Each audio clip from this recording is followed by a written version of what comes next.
can be successful. And just as you said, my goal for today is to try to offer a bit of international context for the present situation that we're facing here in the United States. I do hope that some international context can help offer a bit of higher level perspective and even foresight when we think about the road ahead of us to restore and repair our democracy at home. And so the first thing that I want to do in response to kind of setting the stage and reflecting on what just happened here is to look at the actual 2020 election results that we saw and see how that compares to what has taken place in other countries.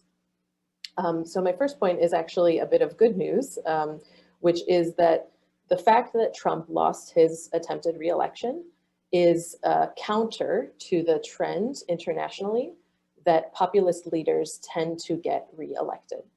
And of course, the fact that his coup attempt has all but failed has some parallels in other countries as well. There's many different shapes that coups can take the form of in many different places. But as has been previously mentioned, this election result is clearly not just a coincidence. It's the hard-earned achievement of the work of many of you here in the room and many others who are outside of our room today. So we really should, again, take a moment to really celebrate that achievement and to recognize that actually it makes us a bit of an outlier in this trend. Again, where populist leaders have tended to get reelected, in India most recently, for example, and populist leaders have also tended to serve twice as long as their non-populist counterparts. And we can learn from examples in Italy and Poland and other countries as well for those trends. So again, that is the kind of good news when we're first starting by taking a look at the actual election result. But of course, our democracy still faces incredible risks, both in our future elections and outside of election periods as well. So I first just want to take a minute to talk about what we might see in future elections. Again, looking abroad. There's certainly a very real risk, that Trump himself, as he stated, or even worse, a more sophisticated version of a Trump-like leader could reemerge in subsequent elections, especially if many people find themselves dissatisfied with too centrist of an approach in the incoming administration, which doesn't sufficiently appeal to the further extremes in both parties. A quick example we can learn from here comes from Hungary, where the current Prime Minister, Viktor Orban, he was first elected in 1998, and then other parties came to power, but he was re-elected 8 years later. And now, 10 years after that, he has amended the Constitution to basically extend his power indefinitely and extend executive authority.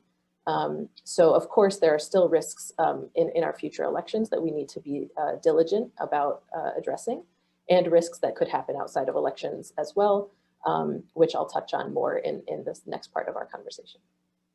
Of course, we could talk about this for days and days, but to help answer that question, I just briefly want to acknowledge that, how we answer the question, where do we go from here, depends on how we diagnose the problem, right? What are the current biggest drivers to our democratic crisis? And I just want to acknowledge something I've seen, in a lot of our convenings in the democracy community, which is that, some of us on one end of a spectrum, see deepened polarization as one of the biggest, drivers of the current state, right? The fact that there's just a deepening divide and deep partisanship affecting our institutions, is clearly a big part of our current reality. And at the same time, many of us also may think that just the lack of true representation for everyone in this country is really at the heart of the problem.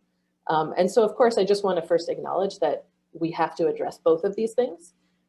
And for this room in particular, I want to encourage us to think about how might this unprecedented moment of polarization in this country make it harder for us to achieve inclusive and representative democracy. I think that's the niche of this group of donors and this community that we really should be focusing on. So to help move us forward and think about where do we go from here, I just want to very briefly touch on two threats I think that we're facing that really worries me.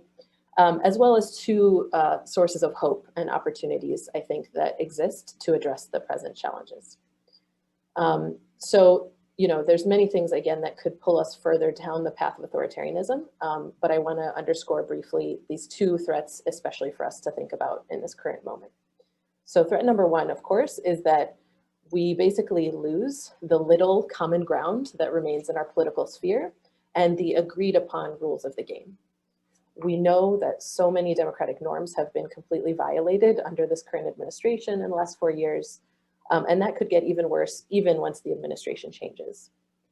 And just the sad reality is that if we go deeper into a state where politics is not based on policy or ideological disagreements, but each side instead seeing the other as a fundamental existential threat, that is absolutely one of the biggest warning signs to an eroding democracy.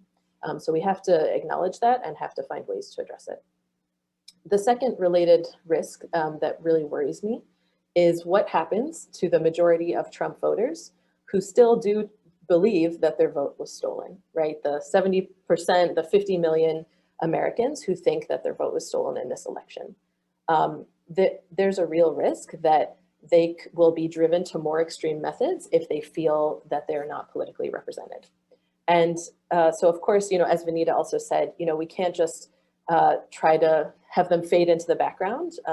You know, we need to find ways to bring common sense Trump voters back into the fold. And I know this is not easy to think about, but I also want to be very clear that it is not the job of our most vulnerable and marginalized communities to be making peace with violent white supremacists, right? Each of us have a role to play, and especially those of us with the most privilege need to find ways to build these entry ramps to keep people back into the political fold rather than driving them into further extremes. It's obviously, you know, a difficult thing to grapple with, but the paradox really of our present moment is that right now, maybe more so than any other time in American history, we may have the largest segment of Americans across radically different lines think and agree on the fact that something is fundamentally flawed in our democracy. Even though, of course, progressives and conservatives, you know, reach this conclusion for radically different reasons. Conservatives thinking there's fraud, even though there's no evidence for that, and progressives seeing the deep structural reforms that we need to achieve real representation. So I think that's part of the challenge and the opportunity ahead for us all, is to think about what do we do to seize this window of opportunity and think about leveraging this collective frustration with a system that is not working for its people. So finally, I want to bring us back towards two things that give me hope and two opportunities that we can really learn from other countries to move forward. So the first one is the simple but powerful idea of strategic defections. So time and time again, in many different social movements around the world, we've seen this is a very powerful and effective tactic where movements target their focus on key leaders and institutions that are bolstering authoritarian leaders and authoritarian tendencies. And they find ways to shift the incentives for those leaders to defect, basically, right, to come to the other side.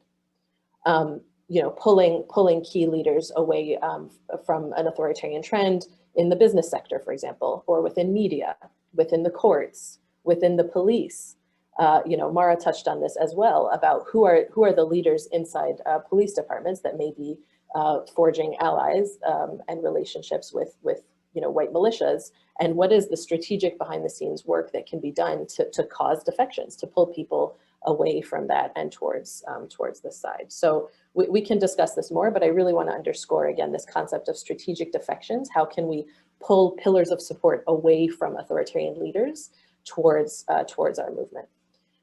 Finally, the second proven tactic, which gives me so much hope for where we go from here, is building truly broad-based social movements that share a common vision and coordinate and are peaceful and working towards giving a place for all segments of the society to bring about a healthier democracy.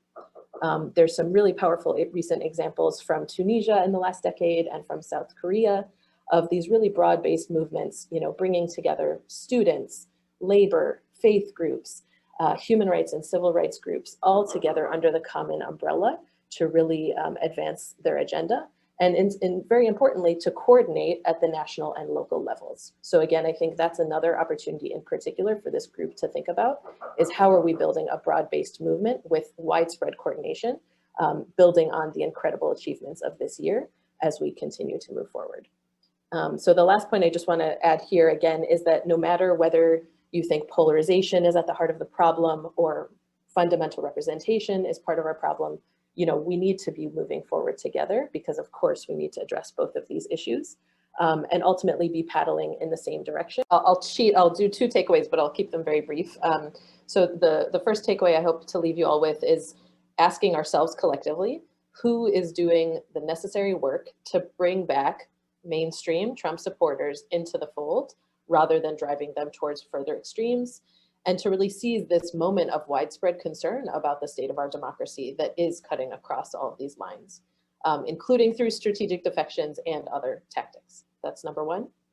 And then number two, I want to just underscore again the importance of broadening the tent of our American democracy movement and coordinating across efforts to address both polarization and inclusive representation so that we're moving in the same direction.